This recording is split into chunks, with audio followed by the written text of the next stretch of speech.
Sadhguru, these days many people are diagnosed with thyroid problems, either hypothyroidism or hyper or hypothyroidism. Even though we are consuming iodized salt, still thyroid problems are prevalent. What is the cause of the increase in these problems? Is it stress related, like diabetes or hypertension? Can we overcome these conditions with Hatha Yoga or Kriya, or being in a consecrated space like Isha Yoga Center? What are the things we can do to come out of it?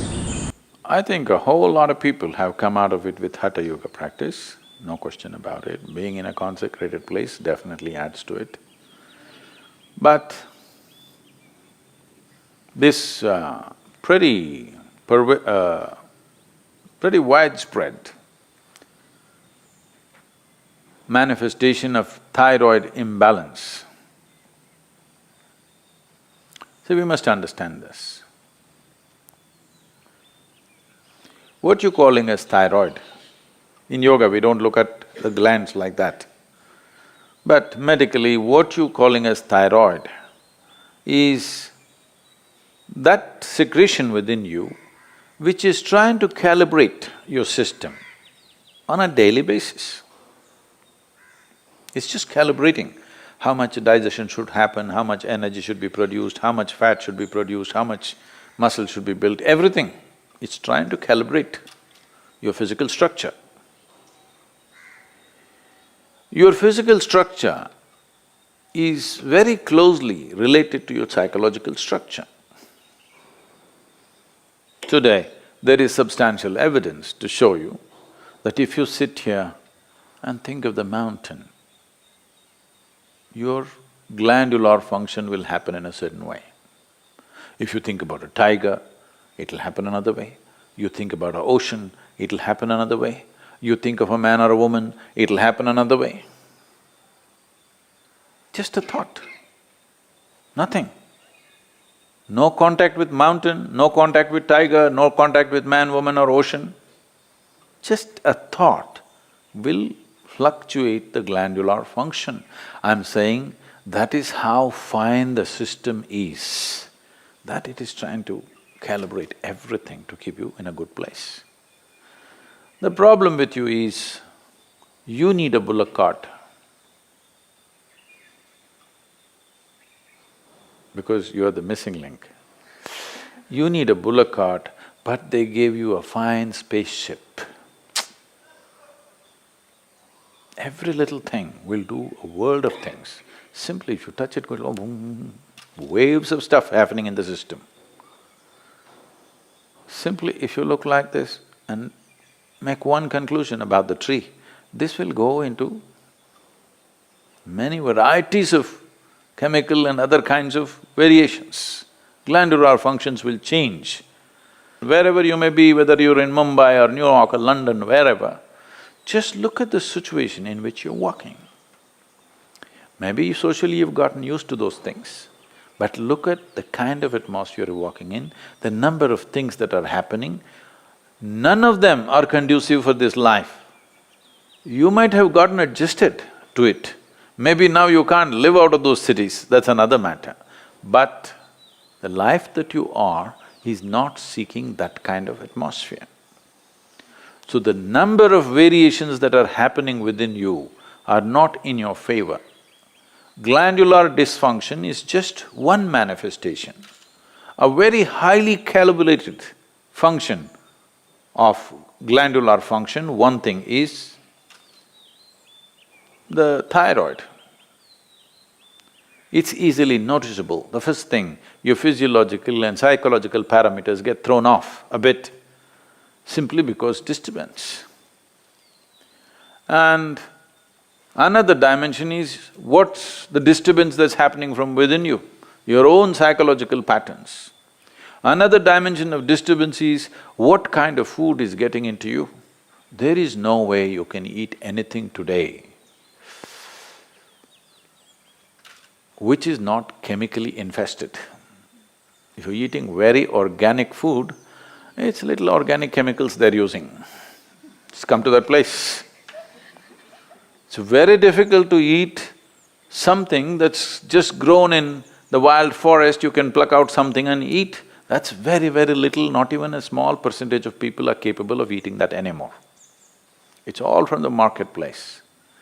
And what goes into the marketplace is all about more, not about what. And also this, in this country, all these things are gone now, don't worry. My grandmother, every day the vegetable seller, they used to come home with a basket. Just then in the morning they would have plucked, by 7:38 they're at the doorstep. When they come, and she will look at this, when she wants to buy it, she won't allow the vegetable seller to touch the vegetables. They plucked and brought it. It's fresh, just now it's come off the plant. But if it has to go into the balance or if she has to choose 1, 2, 3, 4 like this, she won't let them touch it. You don't touch my vegetables. This is not to keep bacteria away. She doesn't want that woman or that man to touch the vegetables that her children and grandchildren will eat. She will touch it in a certain way. She will fondle it, she'll caress it, she'll look at it like this, and then she will cut it and make it. Don't think this is all funny. If all these things are missing in your life, you have to take pills to manage your glandular function, and there is no way by popping a pill you can get it into balance, you can suppress it. You cannot get it into proper balance, no way, because every day it's different, every moment it's different. This is calibration, a very active calibration that's happening. You kill it and just take a pill and somehow manage. You are a little dysfunctional machine. With this dysfunctional machine will manifest in so many ways, and you will only know it when you stretch it. When you're living with minimal stuff, it won't show up. It's like this. See, even if you have a flat tire on your car, at 20 kilometers you can drive home, Some things will crack up, some things will tear up, but still you can drive. Only if you're hitting 200 kilometers per hour, then if the tire goes flat, then you know you fly off the road. So that's all it is. If all these things are taken care of well, now when you rev up your life to function at a much higher level, simply it'll go. Now you rev up your life without bringing that balance, then you see it'll freak. You will see this happening all around you every day. So, to invest that much into our lives, well, you can't leave your city and go and live in the jungle. You can't leave the atmospheres and go away. At least you must equip yourself so that those things don't have too much impact on you. It'll anyway have impact, but how much is the question? How much impact? At least within your home, surround yourself with some plants. If there is no space, fill your room. This is going to have some freaky bedrooms. Open up half the roof. Oh, but there's another floor above, Sadhguru. Okay, open up the damn walls so that some sunlight comes into you. Yes. Not everything is closed and just one air conditioner is going brrrr all the time. This is one thing, the reverberations around you are freaking this body completely, all the time, brrrr. Particularly when I'm outside the country, particularly in United States. Even in Europe it's a little better. In United States, all the time something is buzzing, endlessly. When I come here, it's like, just still, which makes you alive. Everything is buzzing, you're like Most people are not conscious of it, but it's happening to them. The very fact that they're sleeping 8 hours a day is just that they are not living in their natural habitat. They are trying to protect themselves by sleeping. So, to protect yourself from disease, to protect yourself from mental illnesses, to protect yourself from all kinds of imbalances, you sleep 8, 10 hours a day. This is half your life, you're dead. Death is always a good fix.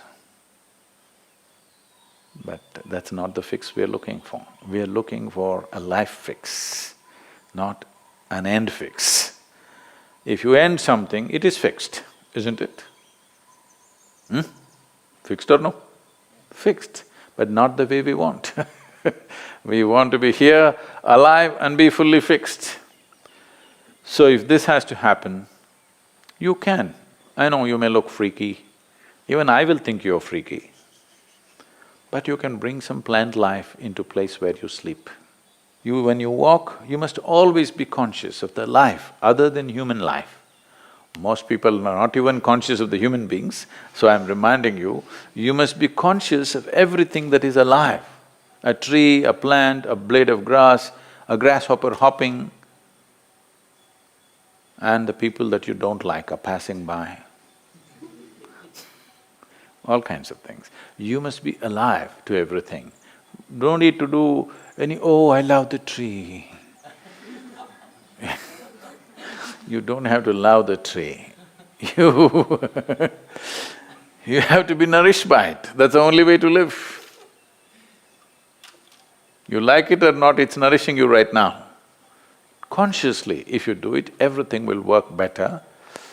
Something as simple as being alive to everything around you, indiscriminately, may regularize your thyroid problems. Of course, morning Hatha Yoga is there, Kriyas are there, all these things will definitely help, and the consecrated, powerfully consecrated spaces are there. Many things. One of the main reasons is human beings are becoming less and less active as technology grows. In a day, on an average human being, how much activity, physical activity they used to perform in the past, previous generations of people, and how much physical activity all of us are performing right now is abysmally low. With such a low level of activity, keeping the balance in the system is difficult. So little imbalance, don't go to bed. If you feel little imbalanced, you must jump into activity. Wherever activity is happening with some vigor and joy, you must jump into that activity and do more and more of it if you're feeling sick. Really. Because the moment you go back, you're empowering that. Well, if you're very ill, that's a different thing. But otherwise, you must… we are talking about essentially glandular dysfunction of various kinds. Activity is a simple solution for everything. And don't make activity, for those of you in New York, I'm telling you, don't make activity, you have that health band on your thing. 10 steps, 12 steps. Don't do this, that's not the way to do activity, you may get more sick by doing that. Simply, joyfully doing something. Being joyfully alive. Activity is, if you do not know how to sit here and be exuberantly alive, just go and play. Play a game, run around simply. Just imitate the grasshopper when you're walking. Try. Why not? You never did this? This is the problem with you. When you go now, I want to see you because you're going to walk on the grass. You better grow like a grasshopper. Chuk, chuk, chuk, chuk, chuk. You will see how much aliveness will happen with you. Essentially, your fundamental problem is you have become bloody serious about your life.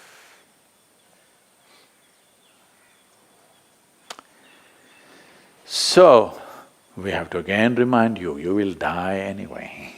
Don't be so serious about it because it'll get over in no time. You must loosen the grip.